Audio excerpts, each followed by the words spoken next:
Accessing library computer data.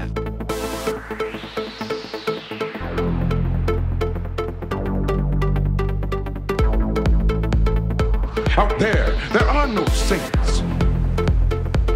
Just people.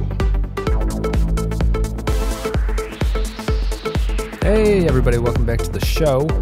Continuing our run through Star Trek Deep Space Nine. Right now we're up to the episode called Paradise Lost, written by John Milton. It is the 12th episode of the 4th season, aired January 8th, 1996.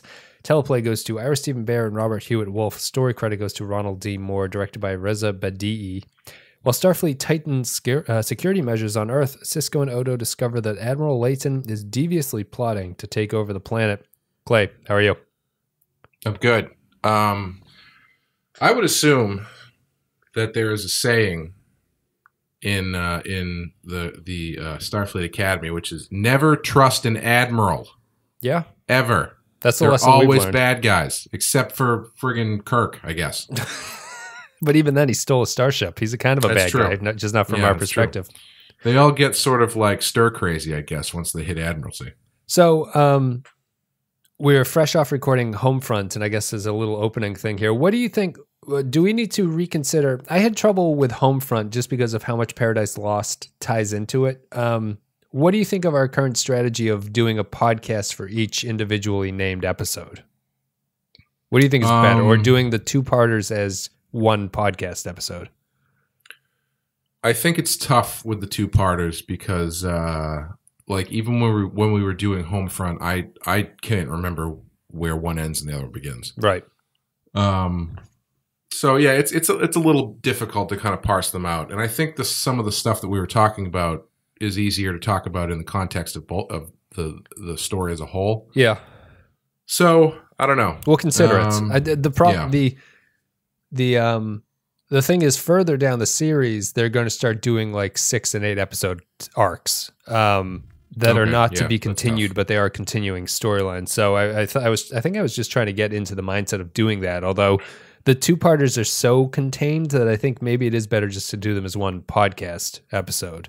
But we'll see. Anyway, I'm going to play an audio. And also, I mean, we are recording these two back to back. When it comes to a 6 or 8 episode arc, we're not going to be doing those all in one day. All at one time. And maybe just splitting up the recordings for the two-parters would be. This one just kind of fell right into the week of we do 2 at one time for people who don't know. So maybe it might be different if we, you do one part in 1 week and then the second part is the next week.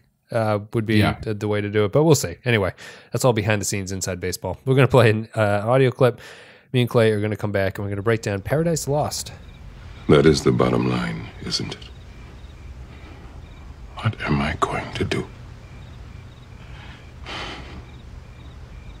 These aren't evil people, Odo. These are people I've worked with. They're my friends. People I respect. How can I turn against them? It seems to me, if they have committed treason against the Federation that you swore to protect, you won't be turning against them. They will have turned against you. All right, Clay. So, since I'm unshackled from Homefront, the limitations of Homefront, I can talk about Paradise Lost, and I'll open it up by saying to you that this is a two-parter that is the worst kind of a two-parter that Star Trek does. DS9 had done a pretty good job of avoiding this at this point, when they had stuff like the Maquis, Way of the Warrior, which was written as one episode, so it felt like one episode. What they do, and this is kind of defined by best of both worlds syndrome. The setup is much more infinitely interesting than the payoff is. Mm-hmm. And Paradise Lost suffers from that a lot. And the reason that I really like Homefront is because it's thematically interesting. It is sort of vaguely defined in terms of who the characters and the bad guys are. It's a lot to chew on, a lot to think about. It sort of makes you think about Starfleet as a whole and how they would react to the Changelings. Everything's very vague. Everything is very thoughtful. And Paradise Lost is in the unfortunate position of having to wrap up the story. And so to wrap up the story, they have to get rid of a lot of the thematically interesting stuff, and they just have to deal with the nuts and bolts of how are we going to fix this and how are we going to resolve this. I think the biggest issue here is that In Homefront, the enemy was the sort of idea of authoritarianism. And in Paradise Lost, it's the Admiral who's the bad guy. And right. It feels really stupid and really sort of hokey. And if you wanted to continue the good thematic stuff of Homefront, you'd have to have the characters reckoning with what society has become, and the show can't do that. It needs a bad guy that we can put a face on, and that's basically my problem with Paradise Lost at large. Yeah, you end up in a situation where you would have to make the bad guy all of Starfleet. Right. Where, there would have to be a instead of bringing a rogue actor to justice, it would have to bringing the conscience of everybody in Starfleet to, it's much more of a nebulous concept. Than I think the show could have done it, but it's probably, yeah. It would have been an episode where things don't resolve at the end of the episode, and Sisko is back on DS9 sort of wondering, did they do the right thing through this whole process? And that's an okay episode, but Star Trek at this point doesn't do their shows like that. They're like, we need to resolve this. We need to bounce on to the next holodeck episode in our next episode. That's not what it is, but that's like the point I'm trying to make. And just the plot mechanics of wrapping up Paradise Lost is very frustrating. And I find the Admiral being the bad guy to be kind of a betrayal of everything that made Homefront interesting. Yeah. Yeah, I would agree with that. It is a pretty fairly normal wrap up. I like the extension of some of the stuff that they were doing, as I said in the last episode, the way that Sisko's dad kind of changes his mindset about what the for lack of a better term, martial law aspect that they're going into. When the blood testing, he sort of gives into the blood testing at the start of this episode. Yeah, I thought the Red Squad thing was pretty dumb. Yeah, I don't know why they needed to do that. Why are they cadets as opposed to a highly trained Navy SEAL team of Starfleet officers? Because they need Nog to infiltrate them, I guess. Yeah, that was kind of weird. I liked the Starfleet on Starfleet battle at the end, and the sort of consequences of that, and implications of that. How do you feel about the scene with O'Brien? It's terrible. Because I feel like that felt really tacked on. Like, it was like they got to the end and they realized, oh wait, we forgot that the Changelings are the threat, and there's no Changelings in the episode. Let's have one of them talk to Sisko and be vaguely, super villainy. Let's just start with that scene, because I think it kind of ties into my criticism. I have no problem with that scene as a concept, and even if you were to do it, I think there's a way to do it. I think the way that they do it is terrible, and it's a betrayal of what makes the Changelings threatening. And I even have a small thing of, this is an incredibly small nitpick, but why did they pick 4 Changelings? Why don't they just have that Changeling say, I'm the only one, and look what I've accomplished? Why have 4 of them? It doesn't make any sense. But my main problem with that is, I was reading Memory Alpha. Apparently the characterization that Cole Meany does there was his idea, and I think it's terrible. I think the director should have stepped in and said, why are you playing him like a carnival barker?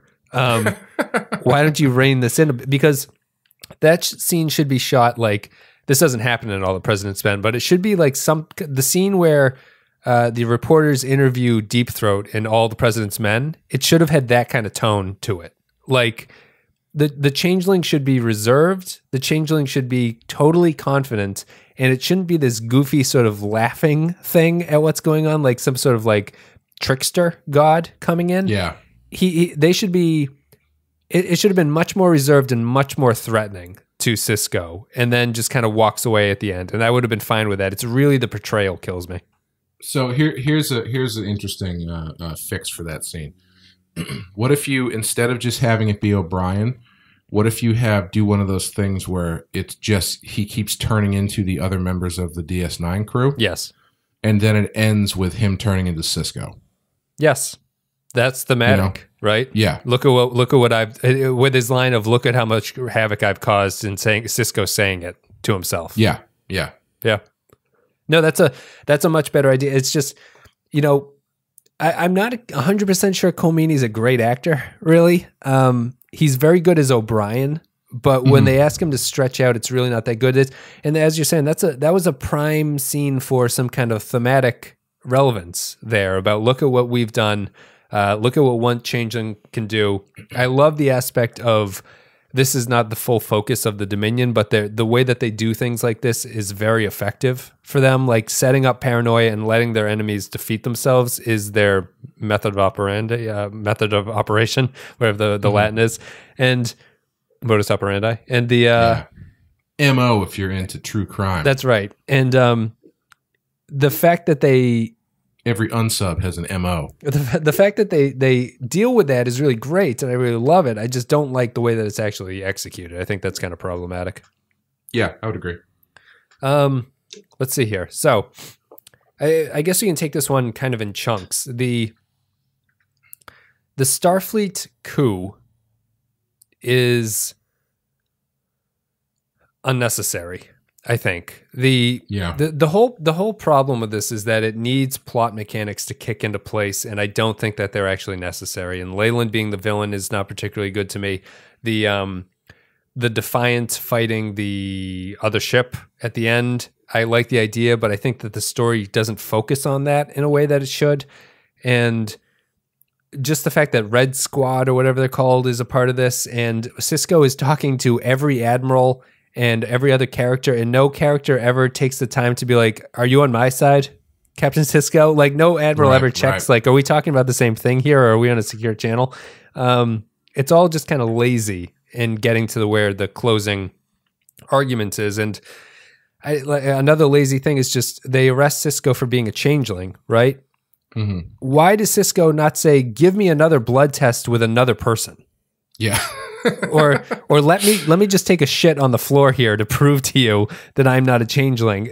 Like he doesn't put up. But then that shit turns out to just be Odo. He doesn't put up enough of a fight to that. And it's that kind of a problem with this episode. It's like none of this is all happening because it needs to happen. But I don't really agree that any of this would happen as opposed to Homefront, which despite all the flaws of Homefront, I really felt like Homefront was an episode that could happen. Yeah, and everybody on the friggin' DS9 piles onto the Defiant again. Yes. Because Bashir needs to come for some reason. He needs to say lines about, I think we're doing the right... He has some he's some not even doing lines. anything. Yeah. Like, everybody else is at a post, and he's just, like, lounging on the, leaning against the pole behind Worf, making wisecracks. It's one of 3 episodes that not a single scene it takes place on DS9. Ah. Yeah, so there's that for you. But what'd you think about Paradise Lost?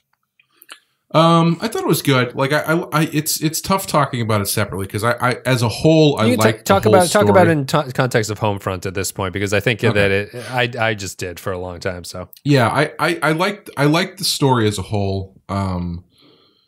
I think the aspects that we were talking about for Homefront where it seems like they move a little fast, I think is amplified in this one because going from Patriot Act to military coup is a big jump. But hey, maybe we're just saying that because that hasn't happened yet. I don't know. Right. But yeah, that aspect, it did feel like we need a bad guy to focus on instead of focusing on. Well, I don't know. It's tough because focusing him on as the bad guy does sort of focus in on the fact that the Dominion has managed to crack Starfleet. I disagree. You think so? Well, it's just like he comes across as power hungry and not like what I liked about his representation in Homefront is that as we were talking about, they're doing what they think is the right thing. And you could argue he's still doing that in Paradise Lost, but it's like, it's beyond any sort of rational argument at that. Like he's just a deranged, power hungry guy at that point who wants to keep pushing and I'll never give up. But he's not. In Homefront, he wasn't portrayed as that irrational. He was just a admiral who was trying to tighten security maybe a bit too much. Yeah, I mean, if they had, I guess I had been reading him more as just like a more extreme extension of the guy who was trying to, the doing this for the greater good kind of thing, and not necessarily someone who's actively seizing power because he wants power as much as he's seizing power because he thinks that's what he needs to do to defeat the Dominion. Yep. But yeah, if you're reading it as a more just a power hunger thing, yeah, it comes off kind of cheesy. But I mean, even if you say that you amplify it as him trying to do the right thing, right? The turn that he takes in this episode makes his plot not make a lot of sense because the Federation is huge. What can he hope to accomplish at this point? It makes more sense if he's trying to like legislatively change things and he's being successful at it, but he's like attacking starships. Like the other members of Starfleet should be like, this is a little bit crazy, where I would understand them buying into his political argument. I don't see them buying into his now we're going to start fighting people argument. Yeah, he's not doing the legwork that Palpatine did when he took over. Right, exactly. And that is the standard that we all judge everything against. Mm-hmm. Layton is that way, and I think that I think the show actually struggles to understand Layton in this episode. It's funny because both parts are written by the same writer group. Mm-hmm. Layton and Sisko have one scene in the Sisko restaurant where they argue about chain of command for a couple minutes. Mm-hmm. And chain of command has nothing to do with anything that they're talking about. I noticed that too. Chain of command, all that scene was doing was saying, Ben Sisko, you have to obey me because I'm your commanding officer. But for some reason, they stretch it out to be apparently trying to tell the audience that what they're actually arguing is that it's a better system if you listen to your superiors, when they should be arguing about whether or not it's the right thing to crack down on the population with authoritarian police control. Like, that's what they should be talking about, and they don't talk about it. It's just weird. Yeah, they excuse me. They start off down that path where they get to the, they're talking about that incident that happened when he was a commander over Sisko. And then they get to the end and he's like, yeah, so I was right then and I'm right now. Right. Which I kind of get what they're going for, but then they go from that point into this chain of command thing where he's like, that's why you got to obey the chain of command. It's like, well, you had me, but then you lost me. Right. I didn't understand that. It's not I feel that actually they have too many scenes with those two, Sisko and Layton, or Leyland, or whatever his name is, Layton. I feel they tread a lot of familiar ground, and I think it comes at the expense of not seeing the Defiant fight against the starship. Like, the scene on the Defiant ends with the Lakota hailing them, and then they surrender or whatever. Shouldn't we have seen the conversation between those two, between Worf and the Lakota? Isn't that some kind of scene that would make sense that we'd actually see, as to be like, why are we doing this? What's the point of this? Why is this happening? Yeah, I think they did it that way to kind of have a little bit of doubt as to whether or not the Lakota maybe was destroyed. Okay. But they kind of take the legs out from that by having the scene before where they both take their weapons down, and Worf is like, no, we're not going to blow them up. Obviously, we're not going to do that. Yeah. But yeah, I was thinking the same thing, where it's like, I would like to see, because you never get that moment where Layton's second command there has her change of heart. They just talk about it. Yeah. And it would have been nice to have, especially since she has, I wouldn't call her a main character, but she has been there throughout both of these episodes in a fairly prominent way. Yeah. She would have been, would be nice. She should have been, her character role in these episodes should have been the sort of audience conscience in a way. Like, she can agree with Layton at the start and then starts having doubts later on as she sort of talks to Sisko more. She has that scene where she talks to Sisko and says that he's very impressive and everything, but you should have seen in their fight scene that sort of her coming to terms with what that meant. And I think that Worf would have been able to convince her of that. And that would have been more interesting in terms, in like a 9/11, post 9/11 thing, changing someone's mind would have been more interesting. I know this was written in 96, but I feel like it was really lacking there. I felt you needed that scene between those two, and I think that her as a character made sense to carry the water for that. Yeah, especially since, she's clearly in the position that Cisco is in previously, in that story that Layton talks about. It would have been nice to see her have a little bit more of a face turn at the end. I'm sorry, just looking through this now. I mean, the clunkiness of the plot is one thing. It's actually coupled with the fact that the producers, after this was over, they put a sign up in the writer's room saying like, never make the same mistake as Paradise Lost. They felt that the budget for this one really undermined what they were trying to accomplish. They couldn't hire enough extras to really get a security presence on the streets. They couldn't do the ship-to-ship battle very well. I would agree with that, mostly in the fact that the heightened security that everyone seems to be going under is not really noticeable besides people, armed guards in Starfleet Command, which I would kind of assume should have armed guards anyway. That seems like an important place to have. What did you think about that? Did the show effectively sell what was happening on Earth? I don't know. That's a tough one for me because I think on the one hand, no, because the only part of Earth that you see that isn't Starfleet Command is the inside of Joe Sisko's. His name's Joe, right? I think so. Yeah. The inside of Joe Sisko's restaurant, and then like the street just outside, and you're only seeing that through a window. But at the same time, you do spend so much time with that Joe Sisko character, and that restaurant is such a everyday location that just showing it there kind of gets the point across. So I personally didn't actually feel. I don't know. I'm undecided about it because I didn't totally feel like they that they didn't get it across, but I can see why for something like that, which is I guess like a global order, I guess. Yeah. That why you would want to do something a little bit show it a little bit larger than they did.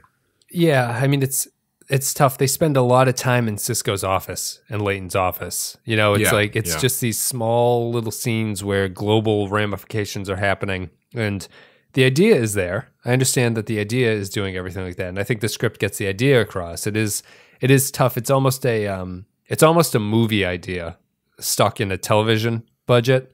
Right. It's kind of a larger scale, a Earthbound equivalent of when they just talk about space battles while they're watching them, but we can't see them. Yes, exactly. Yeah, we should have just been watching the characters' icons on a little view screen or something for this one. And it's just tough. I just feel that the plot resolution just isn't very fun there, and dealing with the president and everything like that is not particularly fun. And Odo sneaking around and doing stuff. Odo has a funny scene here where he's a shapeshifter, but when Sisko's talking to the admiral, he hides behind the view screen, kind of on the side, instead of turning into a pot or something like that. I just thought that was kind of funny. But I mean, in terms of the entire Homefront and Paradise Lost arc, you seem to be a little bit more positive on this than I am, although I don't think this is actually even really a bad episode. It's just kind of a letdown from where I would expect it to be. But you seem to like it a little bit more? Yeah, I like the story, but I do think it's an instance of, even though things are serialized, this is kind of too big of an idea to just jump back to Deep Space Nine really unaffected by stuff. So I don't know if that happens, but I assume when we're not getting updates about how they're handling this stuff on Earth, or maybe we are. Does that happen? Well, the Changeling infiltration is still happening, so that's what I'll say. Like the bones of that are still there in the background. Okay, does that make sense? Yeah. I mean, either way, it feels like it feels like a big story that might have been too big for this two-parter. Right. I think let's put it this way. I think it almost feels like a season-long arc could have been built out of this. Yeah, or like start it now and come back to it later. Yep. and maybe they do. I don't know. But yeah, it feels like it's a big enough deal, or should be a big enough deal, that it's something that they should come back to and shouldn't wrap up as easily as it does. Like as easily as just like taking the command away from this admiral. And also, does the Red Squad face any comeuppance from this, or are they just following orders? They're following orders, right? Yeah, I think so. I wouldn't expect any punishment to come out of it. But that one Red Squad cadet seemed really tickled with the fact that he had sabotaged everything. He did. They chose the right psychopath. He actually comes back. He does? Yeah, he does. Yeah. I would agree with it. He was a little bit too tickled about sort of destroying Earth's defenses or whatever against the Dominion threat that wasn't there. I do really like Sisko's tactic, though, of I'm going to have to use that sometime when I don't know information about something that someone did. I just just tell them that they did it wrong. And explain why. Like, no, I didn't do it wrong. Let me tell you why I did it right. I'm like, okay, yes, please do that. He does it twice with the admiral. I was kind of making fun of it because no one seems to be suspicious about him, but he just he'll say something vague, and the other allows the other person to just talk themselves into trouble, to hang themselves with enough rope. He does it with the cadet a little bit more. The admiral is tougher for me to buy. The cadet is fine, and I think that makes sense that the cadet would be trying to impress him and everything like that. Well, yeah, and also again, he does think he's just following orders, so I can see why he's when commanding pressed officer, about why you would want to impress him, but at the same time you're like, well, no, I did exactly what you told me to do, right? What I was told to do. Which is why, if you're ever pressed like that, you just say, "You're right, sir. I'll do better next time," and then you don't give anything away. You never know. You never know whose side your boss is on. Let's see here. There's not really much else about the plots or anything like that. I guess we can just talk a little bit about the changelings, because we did have that scene with Changeling O'Brien, who comes in. As bad as that scene was, in my opinion, it was pretty bad. But it wasn't Sisko was just like hanging out by a fountain somewhere. Yeah, I was just thinking. Yeah, it felt so much like we pickup shot. Yeah, we've got a couple minutes. We're a couple minutes short. We don't have anything with a changeling. Get O'Brien in there and have him vamp it up for a minute. So what are you arguing? Are you saying that there should be a more of a changeling presence done better, or you think that the changelings actually work without a presence? I don't know if you necessarily need them. But I think if you're going to have them, they need to play a little bit more of an important role. Like I think also it's kind of similar to the scene in Homefront, because it's like, yeah, they have a changeling scene because they haven't had a changeling scene in the episode, but they don't really follow up on it. Yeah. Like why doesn't Sisko immediately go, okay, thanks for that information. Hold on a second. Let me reach into my phaser pouch. Right. And I'm going to shoot you real quick. Yeah, I mean, on level 3.5, because that causes extreme discomfort for the changelings. Get Riker in there. Riker will figure out exactly what level it takes to vaporize somebody. See, it's callbacks to Vengeance Factor. The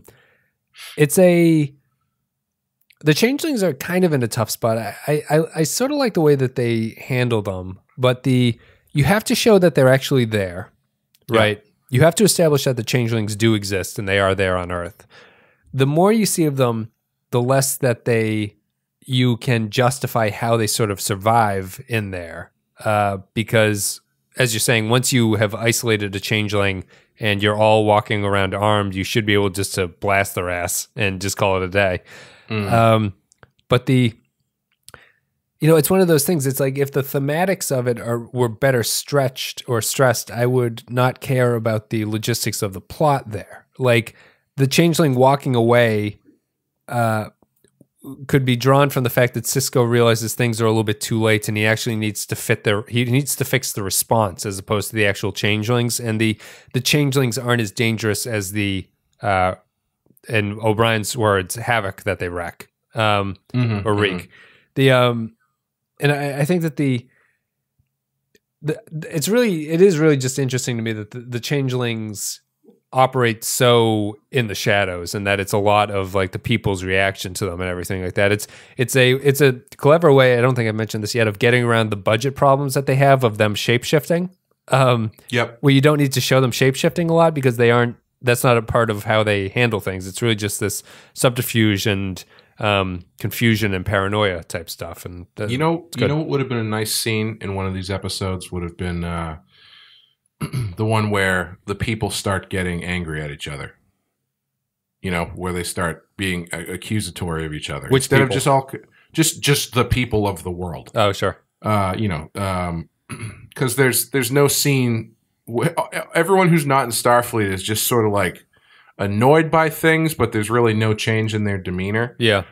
Whereas, you know, if the edict had come out that, oh, guys, by the way, we have to do blood tests because there could be a shape-shifting assassin among you. It could be literally anybody. Like, I feel like the tension, it turns it into the Thing, right? Where the tension level goes way up and people start accusing each other of shit, and that would turn into mass hysteria very quickly. Yeah, and that's, I think, a symptom of it being too small. Because they don't, because if you, that's a, a scope question. Because if you open that door, even if you probably should, well, then you have to deal with that, and how that opens your circle up even bigger as to the stuff you have to deal with. Right. And yeah, I'm thinking of ways you could expand it now. There's never a Joe McCarthy moment in this. Yeah. Of like the Red Scare thing where Layton you don't see other admirals responding to this. In Starfleet, you don't see the dissension within Starfleet about who's picking sides and what people would want to do. You know, after 9/11, there was the obvious split after, a year after the event had happened about where people chose which side they were on. Mm-hmm. And this isn't mimicking 9/11, but it's interesting that they don't have the budget to show that kind of schism in Starfleet. So it makes everything feel very small. Like this admiral just beams over to New Orleans to talk to Cisco at his restaurants, and it's like that sorts out everything. It's there should be other higher ranking people making decisions, and you should see the impact of all that stuff. And it's a little bit hand tied in that regard. It can't pull those scenes off. Yeah, no, yeah, I would agree. Let's see. Going through this, Nog. We talked about Nog and Red Squad. Title of the episode: John Milton. Ira Bear's favorite line in the episode: "Paradise never seemed so well armed to me." And that's pretty much it. I think we talked about, between the two of them, we talked about quite a bit. Did you have anything else you wanted to talk about Paradise Lost, or any other points that you had? Not that I can think of. Yeah, I mean, again, it's just it's another instance of these two together are a really good instance of the show being fairly prescient, unfortunately so. And I think that's probably what was carrying my enjoyment of it more than maybe if I had disengaged a little bit and just kind of tried to look at it a little bit more removed, then I might not think it was as good. But I mean, I felt like they went down most of the roads they chose to go down pretty effectively, except for it gets kind of a little over the top at the end. And also, are they flying around an 80-year-old Excelsior class just because that's all they could afford for the show, or are those things like still in use? Probably still in use, I would think. Right? They said that they said that they powered it up or something. They amped up the phaser banks or something. So yeah, because that's going to be older than the Enterprise C, and they make a big deal out of the Enterprise C. Not the Enterprise C. Is it the Enterprise? Yeah, the Enterprise C, the one from yesterday's Enterprise. Yeah. Yep. And even that one, they're like, this thing's got to be 80 years old. The power creep is a problem, right? Like the Defiant has been written as the warship, so they just have to artificially amplify other ships that it runs into, so you can't just nuke them and get out of the way. I did really like that line where the captain of the Lakota was like, someone didn't tell us that this ship had a certain kind of armor that we didn't know they had. But like in universe, right? Why would Cisco not tell them about that? Yeah, I mean, you would think everyone would know. Yeah, it doesn't make any sense. It's just done to battle the power creep issues that they're having. Also, I don't know if I believe Worf is a captain of that ship. I'm going to just put that out there right now because why do you say that? He gets a couple of reasons. One, I don't know if Michael Dorn has the gravity to pull it off, at least not through that makeup, because they give him a push in the captain's chair and everything, and I don't. I think he's just like, we fight. It wasn't. There was no grease behind it, you know. He always looks a little bit in over his head in every situation. Yeah. Worf is usually written that way, though, right? Like he's usually given a situation where he can't make heads or tails of it, and his confused look is the way that they cut to black before the commercial break. Yes, that's not a good look for the captain. But also, I don't want to pick on a guy if he's actually like this, but I think it's his makeup. When you push in close on Worf, his makeup makes him look kind of cross-eyed. Sure. Like it's like he's got his eye is off just like a little bit, so it's not super intimidating. Yep. And also, like, I feel like if I were him, maybe that's unfair. Maybe I would be a different kind of captain. But if the Excelsior was or the Lakota was coming at me and they're like, yeah, they're not answering our hails and they're putting their shields up, I would have been like, all right, put our cloaking device on. Right. We'll just slip by them. They've agreed not to use it in the Alpha Quadrant, whatever the script calls for it. That's the agreement. Yeah. It's disabled. O'Brien took the toothpick out that he had hold it together with. Yep.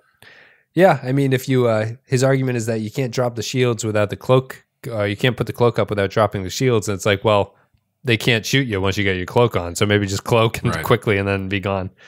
Yeah, do like a corkscrew barrel roll around the ship and then take the shields off or something. Yep, that's all it takes. Anyway, if you've learned anything from playing Star Fox, the answer is always do a barrel roll. Do a barrel roll. Froggy, or whatever that guy's name is. Mm-hmm. Let's take a break. We're going to play an audio clip. We're going to read some patron thoughts, and then we'll call it a day. By now, Odo is talking to Jarrus Inyo. The president will have all the evidence he needs to stop you. It's over. It's not over! I have enough loyal officers to make a fight of it. Who will you fight? Starfleet? The Federation? Don't you see, Admiral? You're fighting the wrong war! And as for your loyal officers, Bentine's already abandoned you, and she was closer to you than anyone. You've lost. Don't make anyone else pay for your mistakes. All right, everybody. So if you support the show on patreon.com/the Pensky File, you get to leave thoughts about upcoming episodes, and we read them on the podcast. Holly McLaughlin says, Paradise Lost. This one kept reminding me of Picard's speech to Wesley in the first duty about pursuing the truth. Layton being a jackass and Sisko being fundamentally good and honorable, and how those things conflict is really well done. I can think of some flaws to this two-parter, but the contrast between Earth being a profoundly wonderful paradise and the current state of affairs is so appealing that I just want to watch this one over again and think about that. Stephen Cobb, nice continuation of the story. I like the resolution, felt satisfying. But what looms large here is, how do people pay for their meals at Sisko? The Starfleet people are not paid. Do civilians have money? Why not just replicate your meal? What's in it for Dad Sisko if he isn't paid? Who would peel potatoes for free? Is this the same person that wrote the comment the last time? I don't think so. Really concerned about the minutia of how money lending goes. Let's see here. Oh, sorry. We didn't even talk about in the first episode that scene where Bashir and O'Brien come out of the holodeck dressed like bombers from like World War II. Yep. That doesn't. It's like, why do they even have that scene in there? Other than to have like a comedy beat where Quark is like, yeah, I know exactly what this is like because I remember one time the banks didn't work on Pharingopolis or whatever the name of the planet was. Ferenginar, I think. Yeah. I don't know. It was a strange scene. It was kind of odd. For Homefront, it fit part and parcel with the Odo and Dax stuff. Although I felt that was more character building. I don't know what they're saying about Bashir and O'Brien. There, are they just? The only thing I can think of is that World War II was one of the last wars where the battle lines were clearly drawn. Yeah. And the episode is hinting that that's not the world that you can live in anymore. Right. Just because of the changelings and everything like that, fixing and sort of settling into not being able to know who your enemy are. I don't really know. That's me stretching. I don't really know why that scene exists there. I don't understand why they have the entire scene where Odo says goodbye to them. You know? Yeah. It's just kind of a weird thing to have. Paul Evans says, Homefront and Paradise Lost. Another example of stories that TNG couldn't get away with. So many parallels with contemporary history in this. Very well written and directed episodes, and another reminder of the constant threats of the Dominion. Kyle Barrett says, tip-top smoldering Sisko in this episode, the peak of angry Sisko so far. I like the episode a lot, but what was with that awkward shuffle backwards out of the restaurant near the end? Surely such obvious and awkward blocking, and a wide shot no less, was a mistake. But yeah, good parter. Nothing spectacular, but strong and solid like most of the season. Do you remember what he's talking about, Clay? I don't think so. There is when they're saying goodbye in the restaurant, they're like, goodbye, Joe Sisko. It's Odo, Jake, and Ben Sisko. Are like, goodbye, Joe Sisko. We're going to see you later. They all take a step to the left and to the back, and then they say 3 to beam up, and they beam up. It's this weird, step they all take at the same time for no reason. When you think the transporter could just beam them up, regardless of where they're standing. If I had to guess, I'd say they probably have to clear any obstacles in the foreground so they can do the effect shot. Probably, yeah. Maybe that makes sense. Although that ties into Kyle's point about why shoot it from a different angle. There's no reason. There's no reason to be there and then have them move. Yeah, that's probably why. Tip top. That's it. Those are the only comments for Paradise Lost. People didn't have thoughts about the wrap up of it. Clay, you gave the first one a 4. What are you going to give Paradise Lost? Go with a 3, high 3. I think overall the story as a whole, I think I would give a 4. Yeah, I would probably give it a high 3. I'll give it a 3 as well. I think it's. I know I was really sort of harping on it and sort of coming across with a lot of criticism, but it's more just a letdown of what it could have been. It's sort of an odd two-parter for all the reasons that we talked about. And it could have really been something special and something impressive the way that they ended it. But they just kind of fall back onto the tropes of Star Trek writing. And it's a little bit of a letdown. I've said many times before that I am more lenient on episodes that have good ideas that maybe aren't executed as well as they might be, but just, the ones that make me go, ooh, yeah, that's an interesting idea. Those ones I usually are a little bit more lenient on. So I think that's probably why I'm grading this one higher. Yeah. And that's pretty much it. I like them both. I think they're both kind of competent, but they are out of all the two-parters we've seen so far, it's probably the smallest one in a weird way. Even though it's dealing with some of the biggest things that the show has dealt with, it feels like the smallest two-parter that the show has come across with yet.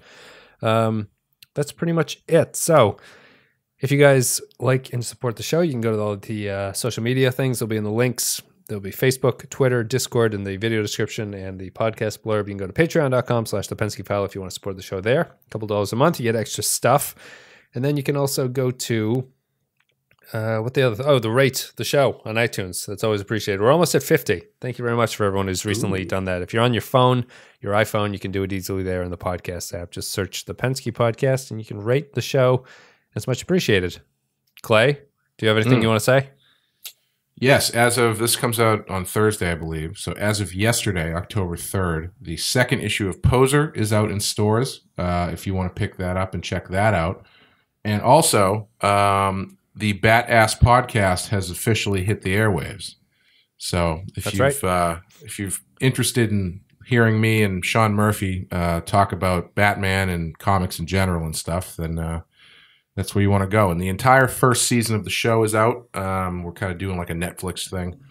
We'll see how that goes. I'm thinking for the next one, if we do a second season, I might do it in like halves. I think like half seasons might be a good way to do it. So it doesn't take another year and a half to get the whole thing out. And then anyone who listens to it, let us know what you think about the release all at once. Please schedule. do. Be something to do. But you guys can check that out. There'll be a link to it. You can subscribe on iTunes and everything like that. Follow us on Twitter at Batass Podcast, BATTASS Podcast. Yep. And they'll be on YouTube as well if you prefer listening to stuff there. So that's about it. Let's see here. I think that's kind of it. Do I have anything I want to say? No, I don't think so. We'll think about the two-parters, how we do the two-parters going forward. You guys let me know about that as well. That would be good to know. And then I think that's it. There might be a delay coming up in the near future. The baby is expected soon. So despite my incredible work ethic, it might take a hit for the next week after these are out, but we'll see. We'll try to get back to schedule as soon as possible. And that's about it. And if you're taking the release of this podcast as a priority over my family, first of all, shame on you. And second of all, you better be a goddamn Patreon on patreon.com. Are you talking to yourself about that? About taking the release of this podcast over the priority of your family?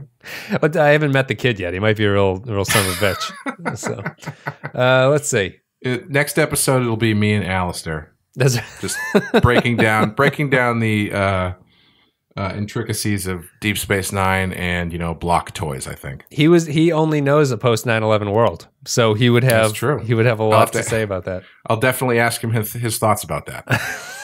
So that's about it, guys. Thank you very much for listening. And that's why every day I like to get up at around 10 because I think it's important to always be in a post 9/11 world. Isn't that the Gremlins rule? Aren't you also you're not always, even if you're eating after midnight or whatever the rule is, you're always eating before some midnight. Yeah, that's also why I don't shower. The next episode is called Crossfire.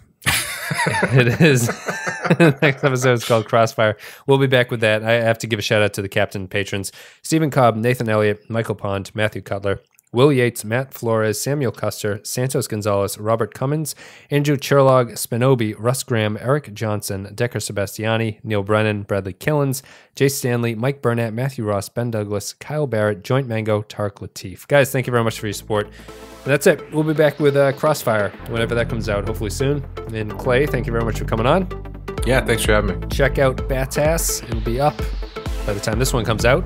And otherwise, have a good one. See you guys.